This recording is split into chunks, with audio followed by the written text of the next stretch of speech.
Welcome back to Home Video. This is James. I'm sorry about the sound of my voice. I'm actually just recovering from a cold. I was having really bad, feverish, nightmarish dreams. That's why I thought I'd review Fellini, Satyricon. It's a Roman epic. It's not your usual Roman epic, but at the time it was quite provocative. Even today when you watch it, it's still a little bit on the nose. Rome before Christ, after Fellini. So the story is basically about Incolpio, and he's got this thing with this young boy, and this other guy takes him from him, and there's this boy's like a trade-off type thing. It's weird stuff. And then he tries to kill himself, but there's a massive earthquake. And then after that, there's just all these surreal, nightmarish scenes.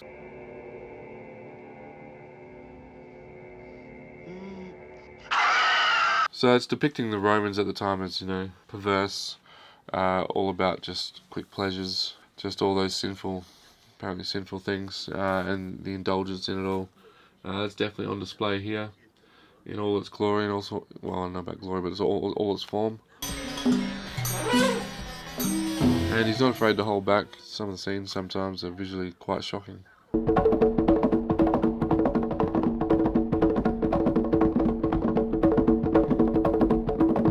The liminal space vibe that Fellini creates with the studio. Yeah, if you don't know about liminal space, it's kind of that similar thing about the dreams. It's like a place you've been to before. It's just really odd, really bizarre.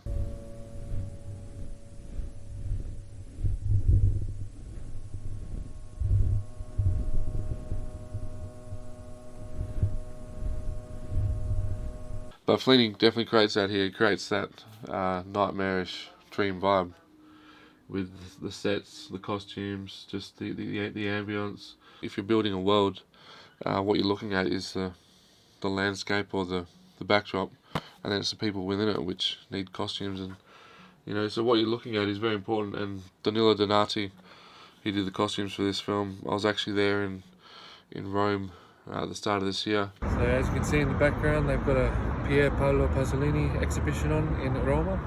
And I saw some of the costumes that he worked on at one of the museums there for Pier Paolo Pasolini. Academy Award for Best Costume for Fellini's Casanova. So he was right up there in terms of costume design. If you're going to watch this one, make sure you watch some of Fellini's earlier stuff first.